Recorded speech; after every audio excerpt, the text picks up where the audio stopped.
Hey guys, we're here to read chapter 22 of Things Fall Apart. Mr. Brown's successor was the Reverend James Smith. Okay, so in the last few chapters, we have read about the first Christian missionary leader who was in Umuofia, Mabonta, and building all of these churches and kind of leading the congregation.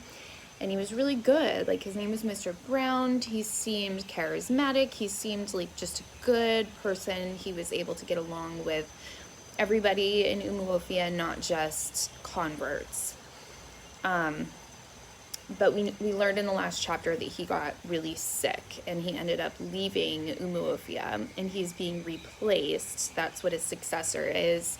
He's being replaced by a Reverend James Smith. And it says at the beginning of chapter 22 that he was a different kind of man. So it's kind of setting up already implicitly the characterization of this new leader. He condemned openly Mr. Brown's policy of compromise and accommodation.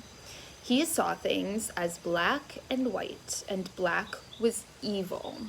That, of course, has very racial undertones here. Of course, on one level, we are thinking of the phrase black and white from a moral standpoint, but also given the context of the book, we can infer that he's probably not going to be as tolerant about the native Africans as the previous Mr. Brown was. He saw the world as a battlefield in which the children of light were locked in mortal combat or mortal conflict with the sons of darkness. He spoke in his sermons about sheep and goats and about wheat and tares. He believed in slaying the prophets of Baal.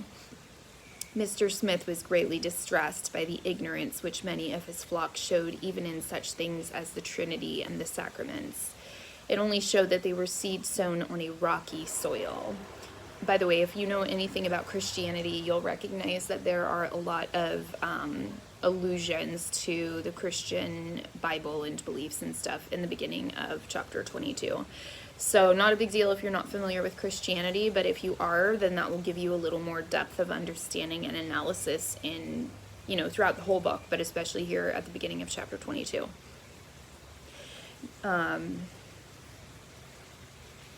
Mr. Brown had thought of nothing but numbers. He should have known that the kingdom of God did not depend on large crowds. Our Lord himself stressed the importance of fewness. Narrow is the way, and few the number. To fill the Lord's holy temple with an idolatrous crowd clamoring for signs was a folly of everlasting consequence. Our Lord used the whip only once in his life to drive the crowd away from his church.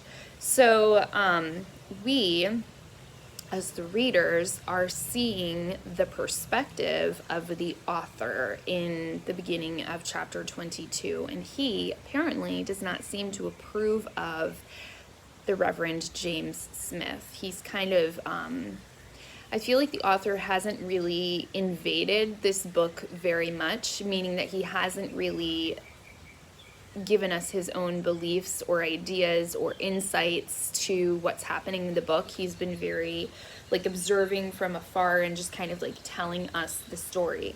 But here I think in the beginning of chapter 22, we're really kind of getting a clear perspective on his feelings about Christian leaders who behave in this way. And he definitely does not seem to condone or agree with the way that this new minister, the Reverend James Smith, is kind of leading the congregation.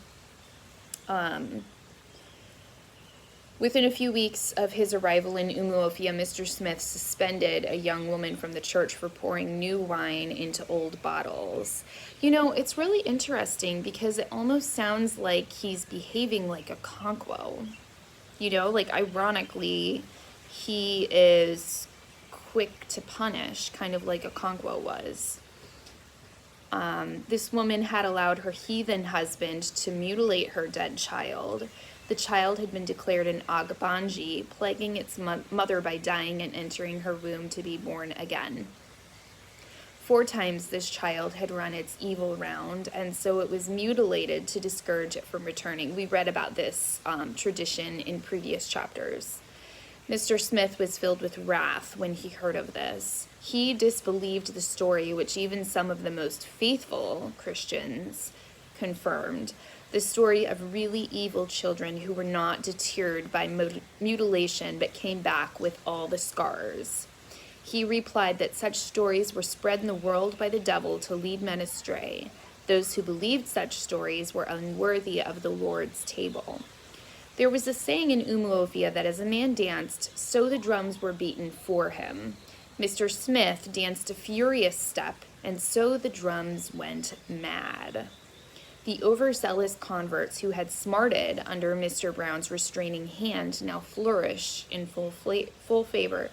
So if you recall from chapter 21, it described briefly some overzealous converts, so Igbo men and women who had converted to Christianity and were very fanatical about their religion, about their new Christian religion, to the point where they were actually contributing to conflict with the Igbo people. And the previous Christian leader, Mr. Brown, really worked to kind of calm them down, to promote love, to promote peace, to promote patience, all of the things which I think a lot of Christians kind of believe that we should do, is we should foster like love and patience and understanding and compassion and forgiveness and all of these things. But we have there are some Christians that don't really follow that, and they're a little bit more extreme. Now that Mr. Brown is gone and he has been replaced by Reverend James Smith, who sounds to be almost fanatical himself, there's not really that message of love, compassion, and forgiveness anymore. And again, we're kind of reading between the lines here, and we're seeing that the author doesn't really portray this in a good way. Like, he doesn't think this is a good thing. So one of the things that we talked about at the beginning, and I've mentioned more than once, is that when I first read this book, I found it surprising that the author seemed to be portraying Christianity in such a positive, beautiful, life-giving way, because he's Igbo. When you learn that he converted to Christianity himself, though, the author, then it becomes a little clearer and it makes more sense. And then you get to this part of the book, and suddenly it's like kind of negative about Christianity again. So the question is, like, why is he doing this? What is the author's message with doing this? And I want you to kind of think about that, and we'll revisit that again later, because I do think he has a really good reason for kind of flipping the switch here, flipping the script. I think that he's trying to make an argument for us. Okay, so think about that.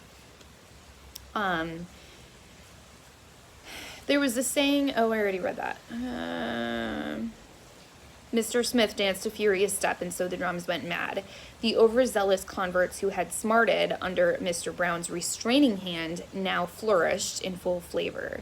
One of them was Enoch, the son of the snake priest, who was believed to have killed and eaten the sacred python. Enoch's devotion to the new faith had seemed so much greater than Mr. Brown's that the villagers called him the outsider who wept louder than the bereaved. Enoch was short and slight of build, and always seemed in great haste. His feet were short and broad, and when he stood or walked, his heels came together and his feet opened outwards as if they had quarreled and meant to go in different directions. Such was the excessive energy bottled up in Enoch's small body, that it was always erupting in quarrels and fights. You know what's so weird about this description? It sounds so much like the description of a Okonkwo at the beginning of the book, but the physical traits between the men are like opposite. Let me see if I can find it again. Where it's describing a Okonkwo in like the first chapter. So I'm going to read that again, and then I'm going to read the description of a Okonkwo from the first chapter so that you can see how similar they are, and I think the author did this on purpose.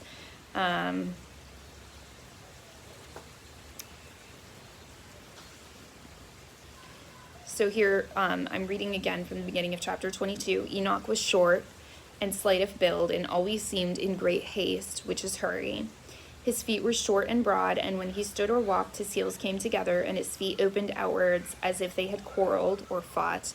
and meant to go in different directions. Such was the excessive energy bottled up in Enoch's small body that he was always erupting in quarrels and fights. Here is the description of a conquo from like pages 3 and 4. This is like literally chapter 1 that we have a really similar description of a conquo. A conquo was tall and huge, and his bushy eyebrows and wide nose gave him a very severe look. He breathed heavily, and it was said that when he slept, his wives and children in their houses could hear him breathe. When he walked, his heels hardly touched the ground, and he seemed to walk on springs, as if he was going to pounce on somebody. And he did pounce on people quite often. He had a slight stammer, and whenever he was angry and could not get his words out quickly enough, he would use his fists. He had no patience with unsuccessful men. He had no patience with his father. They sound very similar. Like, the descriptions sound very similar. Their personalities sound very similar. But their physical descriptions are kind of different. So the question is, why does the author do that? And again, I think that he has a really good reason for it. If we think of him making an argument about a type of leader and making an evaluation of a good leader and the traits of a good leader versus the traits of a bad leader, because we are seeing examples of different leadership styles throughout the book. We have a conquo, we have this Enoch guy, we have Mr. Brown, we have Mr. Smith, we have Obierica, you know what I mean, like a conquo's best friend. What type of leader do you think the author believes is a truly good leader based on what happens to the characters? So keep that in mind. On Sunday, we're talking about Enoch again. We're back in chapter 22. On Sundays, he always imagined that the sermon was preached for the benefit of his enemies. And if he happened to sit near one of them, he would occasionally turn to give them a meaningful look as if to say, "I told you so." It was Enoch who touched off the great conflict between church and clan in Umuofia, which had been gathering since Mr. Brown left. It happened during the annual ceremony, which was held in honor of the earth deity. At such times, the ancestors of the clan who had been committed to Mother Earth at their death emerged again as Igwugwu through tiny ant holes. One of the greatest crimes a man could commit was to unmask an Igwugwu in public, or to say or do anything which might reduce its immortal prestige in the eyes of the uninitiated. And this is what Enoch did.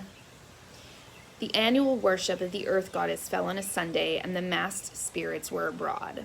The Christian woman who had been to church could not therefore go home. Some of their men had gone out to beg the Igwugwu to retire for a short while for the women to pass. They agreed, and were already retiring when Enoch boasted aloud that they would not dare touch a Christian. Whereupon they all came back, and one of them gave Enoch a good stroke of the cane, which was always carried. Enoch fell on him and tore off his mask. So we have this big cultural conflict here. The other Igwugwu immediately surrounded their desecrated companion and led him away. This would be like if you imagine going to Disney World and like there's a fight. I know this would never happen, but there's like a fight between like one of the characters, like Winnie the Pooh or like Mickey Mouse and like somebody else. And they like tear off the head of like Mickey Mouse or Winnie the Pooh or like one of the Disney characters that's got like a full mask on. I mean, it would be shocking and scary, and to children, like, they would be like, oh my gosh, like, you killed Mickey, and it's kind of the same sort of thing that's happening here. Like, it's crazy. So all of the other Igwugwu surround him to try to protect him from being seen. So the other Igwugwu immediately surrounded their desecrated companion to shield him from the profane gaze of women and children and led him away. Enoch had killed an ancestral spirit, and Umuofia was thrown into confusion. That night, the mother of the spirits walked the length and breadth of the clan, weeping for her murdered son. Of course, nobody was actually murdered, but the Igbo believe that when the men are wearing these Igwugwu masks, they are the ancestral spirits, and so by pulling off one of the masks like this, the spirit has been like desecrated or killed. So that's what they're talking about. It was a terrible night. Not even the oldest man in Umuofia had ever heard such a strange and fearful sound, and it was never to be heard again. It seemed as if the very soul of the tribe of the tribe wept for a great evil that was coming, its own death. And that, of course, is foreshadowing again. On the next day, all the masked Igwugwu of Umuofia assembled in the marketplace. They came from all the quarters of the clan and even from the neighboring villages. The dreaded Atakagu came from Imo, and Ekwensu, dangling a white cock, which is like a rooster, arrived from Ulu. It was a terrible gathering. The eerie voices of countless spirits, the bells that clattered behind some of them, and the clash of machetes as they ran forwards and backwards and saluted one another, sent tremors of fear into every heart. For the first time in living memory, the sacred bull roar was heard in broad daylight. From the marketplace, the furious band made for Enoch's compound. Some of the elders of the clan went with him, wearing heavy protections of charms and amulets. These were men whose arms were strong in agwu, or medicine. As for the ordinary men and women, they listened from the safety of their huts. The leaders of the Christians had met together at Mr. Smith's parsonage on the previous night. As they deliberated, they could hear the mother of spirits wailing for her son. The chilling sound affected Mr. Smith, and for the first time, he seemed to be afraid. "What are they planning to do?" he asked. No one knew, because such a thing had never happened before. Mr. Smith would have sent for the district commissioner and his court messengers, but they had gone on tour on the previous day. "One thing is clear," said Mr. Smith. "We cannot offer physical resistance to them. Our strength lies in the Lord." They knelt down together and prayed to God for delivery. "O Lord, save thy people," cried Mr. Smith, "and bless thine inheritance," replied the men. They decided that Enoch should be hidden in the parsonage for a day or two. Enoch himself was greatly disappointed when he heard this, for he had hoped that holy war was imminent, and there were a few other Christians who thought like him. But wisdom prevailed in the camp of the faithful, and many lives were thus saved. So again, we're seeing similarities to kind of Okonkwo and his quick-to-fight personality, but this time it's on the opposite side.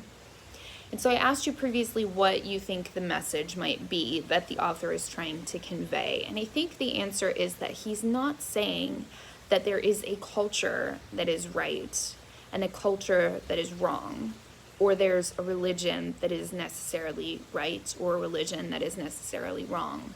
I think he's saying that there are people who make good choices and who are good leaders and good people.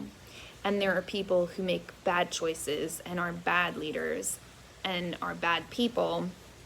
And they come from all different cultures. You know what I mean? So I think the author's message here is that it's not black and white, and that you have to look at individuals and their actions in order to determine, you know, what's right and what's wrong, if that makes sense.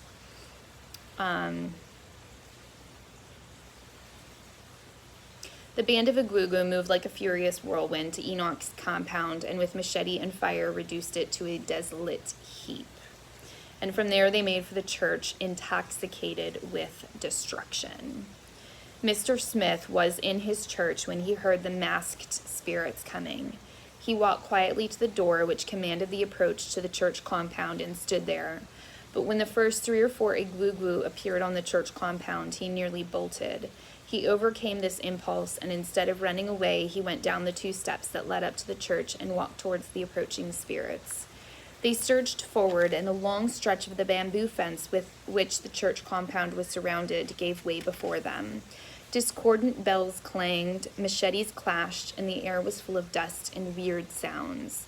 Mr. Smith heard a sound of footsteps behind him. He turned round and saw Okeki, his interpreter. Okeki had not been on the best of terms with his master since he had strongly condemned Enoch's behavior at the meeting of the leaders of the church during the night. Okeki had gone so far as to say that Enoch should not be hidden in the parsonage because he would only draw the wrath of the clan on the pastor. Mr. Smith had rebuked him in very strong language and had not sought his advice that morning. But now, as he came up and stood by him, confronting the angry spirits, Mr. Smith looked at him and smiled. It was a wan smile, but there was a deep gratitude there. For a brief moment, the onrush of the Igwugwu was checked by the unexpected composure of the 2 men, but it was only a momentary check, like the tense silence between blasts of thunder.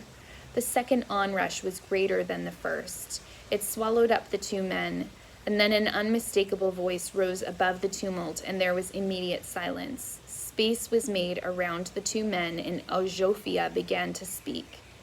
Ajophia was the leading Egwegwu of Umuofia. He was the head and spokesman of the 9 ancestors who administered justice in the clan. His voice was unmistakable, and so he was able to bring immediate peace to the agitated spirits. He then addressed Mr. Smith, and as he spoke, clouds of smoke rose from his head. "The body of the white man, I salute you," he said, using the language in which immortals spoke to men. "The body of the white man, do you know me?" he asked. Mr. Smith looked at his interpreter, but Okeki, who was a native of distant Umuru, was also at a loss. Ajophia laughed in his guttural voice. It was like the laugh of rusty metal. "They are strangers," he said, "and they are ignorant, but let that pass." He turned round to his comrades and saluted them, calling them the fathers of Umuofia. He dug his rattling spear into the ground, and it shook with metallic life. I do want to point out that we're hearing and seeing a lot of metal words, as it's kind of like emerging as a theme in this particular chapter. And